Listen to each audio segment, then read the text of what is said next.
മലയാളത്തിലെ ഡയറക്ടർമാരെല്ലാം അഭിനയിച്ചുകൊണ്ടിരിക്കുക. അത് എന്താ വെച്ചാൽ കുറച്ചും കൂടി നമുക്ക് എക്കണോമിക്കലി സേഫാണ്.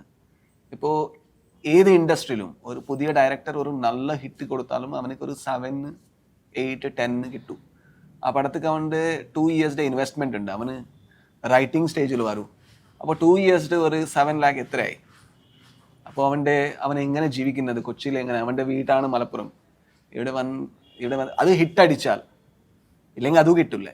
അപ്പോൾ സെക്കൻഡ് ഫിലിമിക്ക് first again he need to start from the beginning.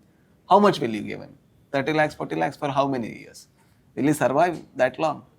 അപ്പോൾ അവർക്ക് സേഫാണ് കുറച്ചും കൂടി ആക്ടിങ് പോയിട്ട് നമുക്ക് ഇതിൽ കുറച്ച് പൈസ എനിക്ക് ഉണ്ടാക്കാൻ പറ്റും.